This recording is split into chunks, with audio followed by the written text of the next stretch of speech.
Alors, on va démarrer tout de suite dans le vif du sujet par des chiffres aujourd'hui sur cette édition. Et pour dévoiler les chiffres de l'économie française vue au travers du marketing digital de votre secteur, j'ai le plaisir d'accueillir Yannick Cabrol, directeur chez EY. Sous vos applaudissements, allez.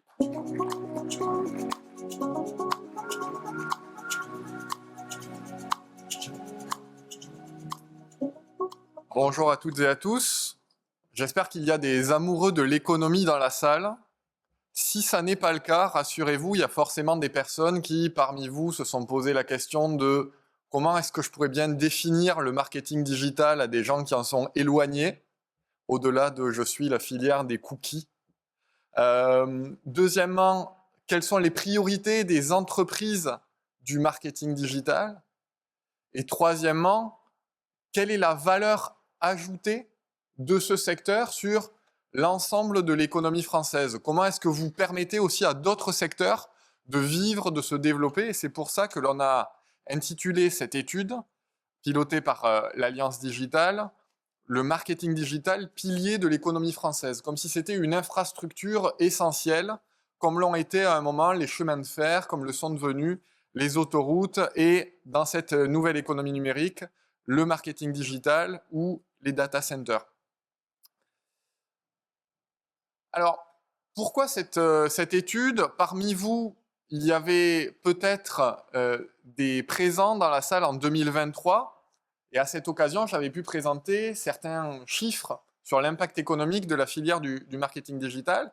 Depuis, le contexte a bien changé. Le contexte macroéconomique, politique n'est plus le même en France, en Europe, aux États-Unis. La digitalisation croissante des usages que vous vivez au quotidien a eu inévitablement un impact sur les business models. Et enfin, et c'est le fil rouge de votre journée, et ce sera un des éléments que j'aborderai en conclusion, la révolution de l'intelligence artificielle. Et qu'est-ce que ça peut nous dire de l'impact futur du marketing digital sur l'économie? Mais d'abord, sur la digitalisation des modes de consommation, moi, ce qui me frappe particulièrement, c'est de se dire que la pénétration d'Internet, Nicolas parlait de bulles, si on regarde les usages, évidemment, plus de 2 décennies après l'éclatement de la fameuse bulle Internet, on voit bien que voilà, Internet est partout.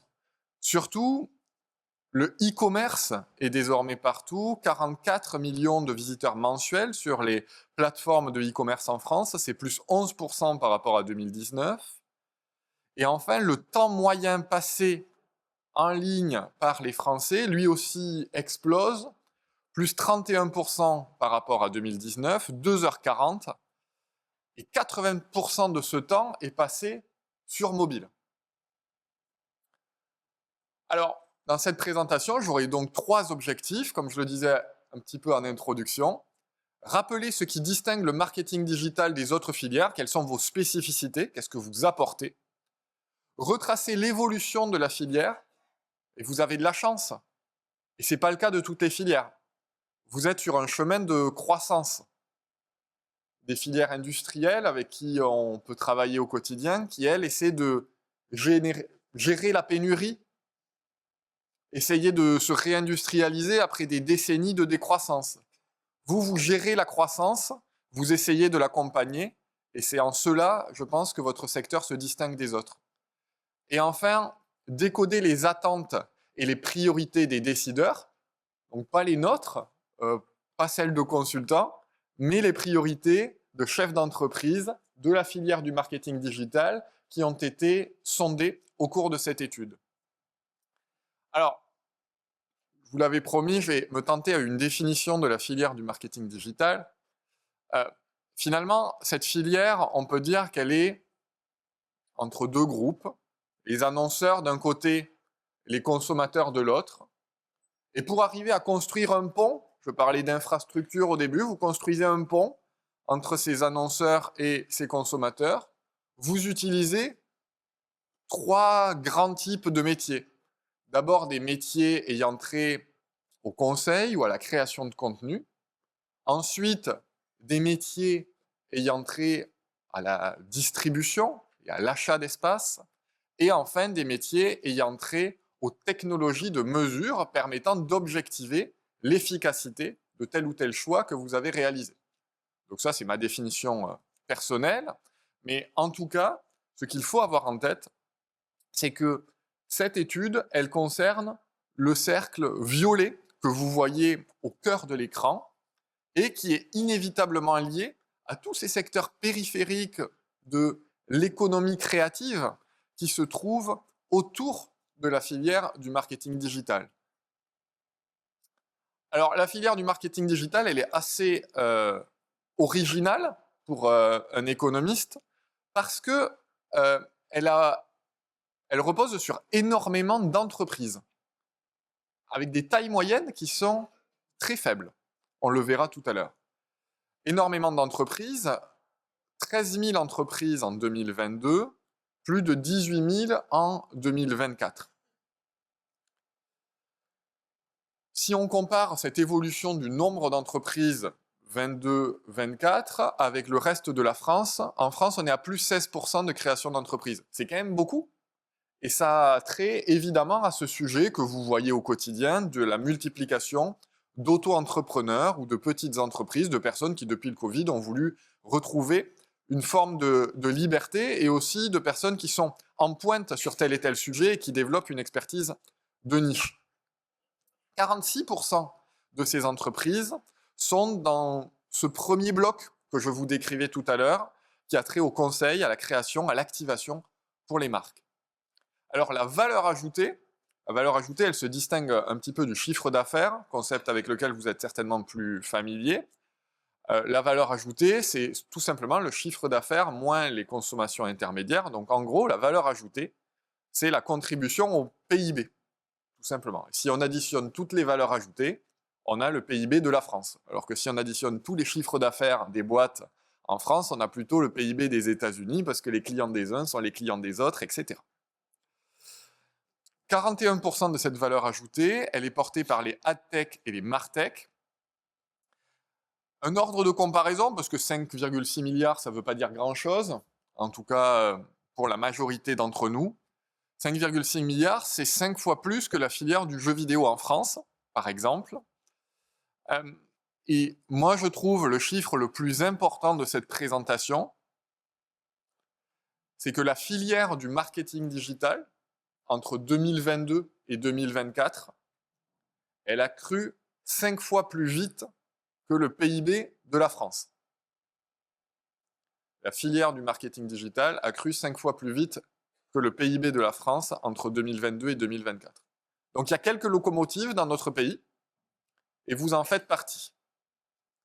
Et quand je parle de locomotive, je ne parle pas juste de locomotive dans votre capacité à créer de la valeur au sein de vos boîtes, mais aussi d'entraîner d'autres secteurs de l'économie avec vous.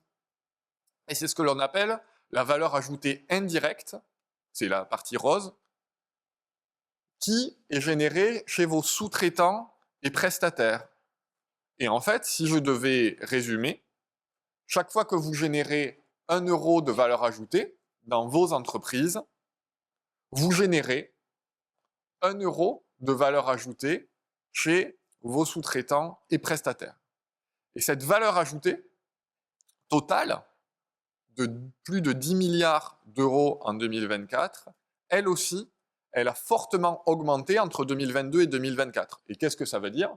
C'est juste que les fruits de votre croissance, vous ne les gardez pas pour vous, mais vous arrivez à les partager, à embarquer avec vous vos prestataires et sous-traitants. Alors cette croissance, elle ne tombe pas du ciel et elle ne tombe pas juste d'une digitalisation des usages. Elle tombe du travail que vous faites dans les différents groupes de travail au sein de l'Alliance Digitale, certainement. Ça permet de faire monter en compétence l'ensemble du secteur. Elle tombe surtout d'investissements massifs en R&D. Alors ces investissements, on les a estimés à 1,7 milliard d'euros en 2024. Vous voyez, l'industrie automobile, c'est un peu plus de 4 milliards d'euros. Alors, vous pouvez vous dire, on est quand même loin de l'industrie automobile. Oui, certes, mais vous dépensez plus de 11% de votre chiffre d'affaires en R&D, quand l'industrie automobile en dépense à peu près 3%. Autre point à avoir en tête, c'est que l'industrie automobile, par exemple, est fortement soutenue, notamment par des crédits d'impôt recherche, alors que quand on interroge les entreprises du secteur, le fait que vous soyez une myriade de petits acteurs très innovants, donc ce n'est pas du tout péjoratif dans ma bouche, ça rend beaucoup plus difficile l'accès à ces dispositifs publics type crédit d'impôt. L'autre point sur lequel on reviendra en conclusion de la présentation, c'est vous êtes certainement fiers de créer de la valeur en France. Mais pourquoi la créer en France alors que vous pourriez peut-être la créer dans de meilleures conditions à l'étranger? Ce que nous disent les dirigeants, c'est que non. La France, c'est un pays en pointe sur ces sujets, notamment en matière d'innovation et recherche, et notamment dans la capacité à recruter des gens de talent qui sont bien formés dans les universités, dans les écoles d'ingénieurs, les écoles de commerce françaises. Alors, combien d'emplois est-ce que vous générez? Vous générez quasiment 52 000 équivalents temps plein en France. Ce sont des emplois directs générés par les entreprises du marketing digital. Un peu plus d'un tiers qui sont portés par les AdTech, les MarTech. Et l'ordre de grandeur, je vous en ai mis un autre, c'est que c'est 2 fois plus d'emplois directs que la filière du cinéma en France, qui pourtant a une certaine aura. Et à juste titre, elle fait rayonner notre exception culturelle. Alors, ce qui compte, ce n'est pas juste le nombre, c'est aussi la qualité. Et la qualité de ces emplois, c'est à la fois le cadre de travail que vous offrez au quotidien, mais aussi l'argent, ça compte un petit peu. Et ce qui est très important de noter, c'est que cet argent, il est généré par un écart de productivité important entre les employés de votre filière et les employés de la filière des services marchands au sens large. La productivité, la valeur ajoutée générée par employé, dans cette filière, elle est 20% supérieure à celle de la moyenne du secteur des services marchands en France. C'est énorme comme écart. Et peut-être que si vous refaites cette étude dans 2 ans, 5 ans, 10 ans, on se rendra compte que cet écart sera encore plus grand parce que la pénétration des technologies d'intelligence artificielle vous aura peut-être permis d'augmenter la valeur ajoutée et la productivité par employé. Et donc, cette productivité, c'est logique et c'est salutaire. Elle se répercute sur les salaires, puisque un collaborateur de la filière, il est en moyenne 29% mieux payé qu'un collaborateur du secteur privé. Alors, ça n'est pas juste une filière parisiano-centrée, d'aucuns pourraient le penser.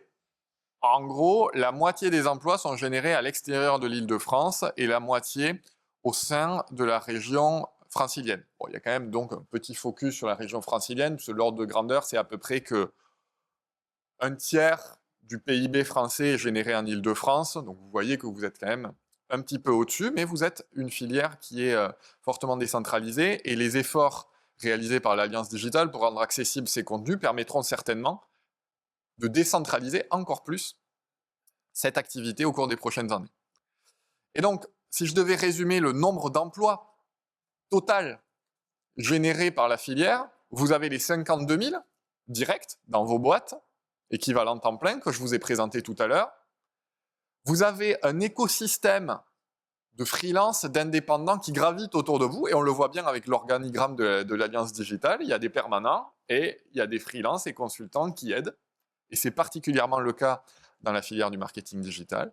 Vous générez des emplois chez des fournisseurs, vous générez des emplois dans l'impact induit, qui est généré par la consommation des salaires, et un travail qui a été fait par l'équipe, Arvin et Clément qui sont dans la salle, je veux les remercier.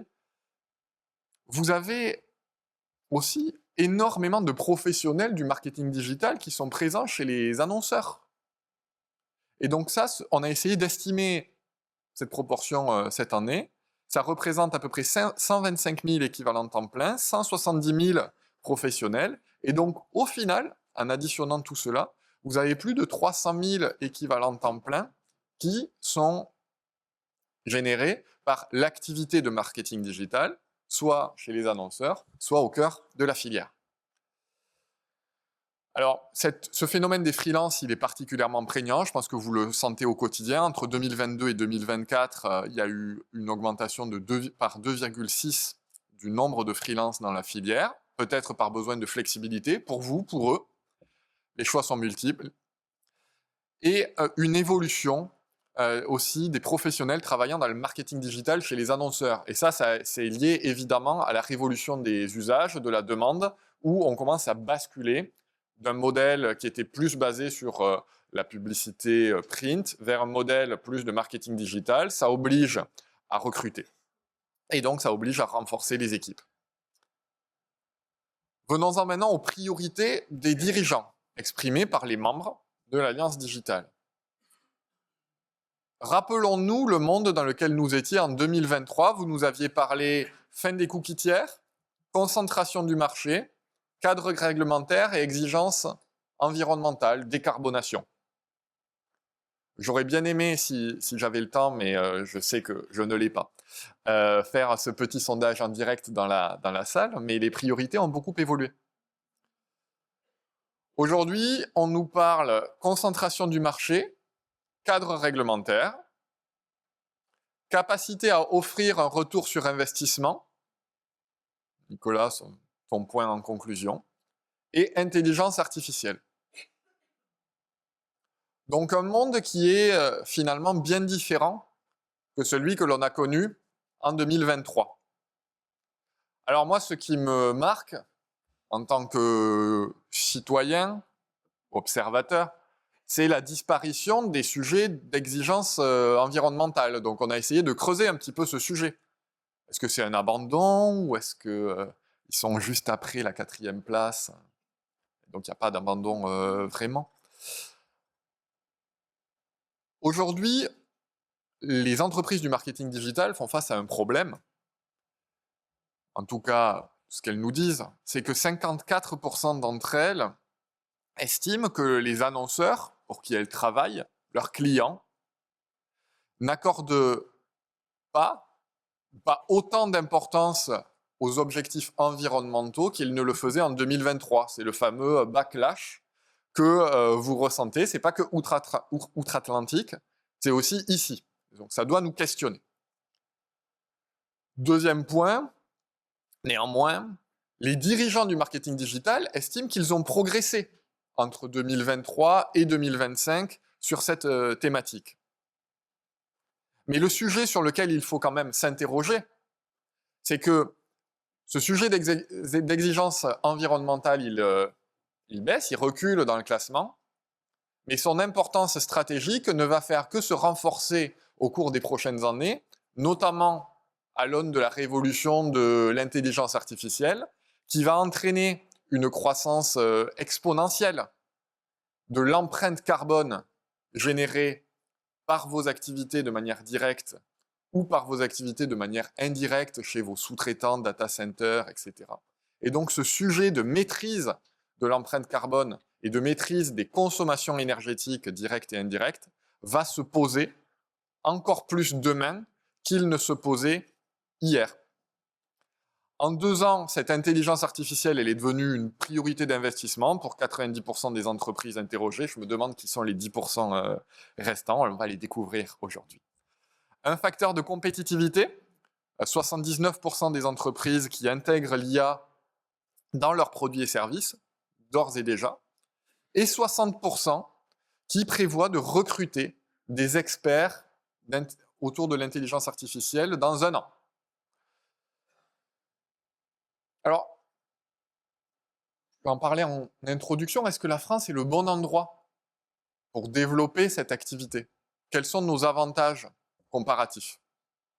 Alors, ce qui est remonté, c'est d'abord que la France reste le premier pays européen en matière d'investissement pour l'intelligence artificielle, que ce soit d'investissement d'entreprises françaises ou d'entreprises étrangères.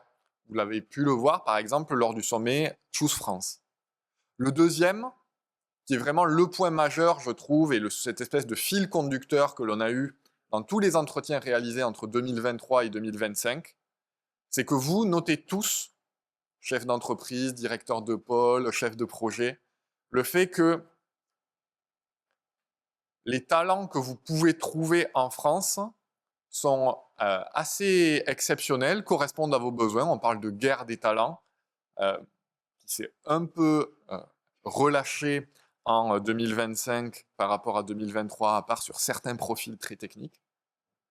Et vous notez tous que les talents que vous pouvez recruter correspondent à vos besoins, nous distinguent de nos concurrents étrangers et ça c'est assez rare pour une filière économique, en tout cas, ça ne m'avait jamais été dit par des chefs d'entreprise, les travailleurs français sont moins chers qu'ils ne le seraient à Londres ou aux États-Unis, alors que on déplore dans plein d'autres secteurs qu'ils sont plus chers. Donc quand on est compétitif sur le prix, il faut aussi le dire.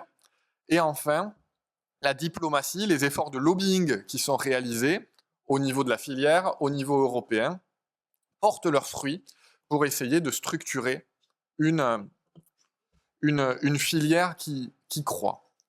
Et donc, en conclusion, ce que je voulais vous dire, c'est que ce qui ressort de cette étude, c'est 3 choses.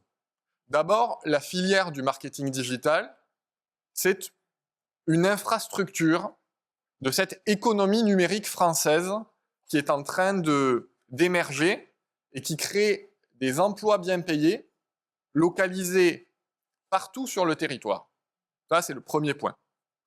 Le deuxième point, c'est que vous êtes au début d'un moment de bascule avec l'intelligence artificielle qui va générer indubitablement plusieurs questions.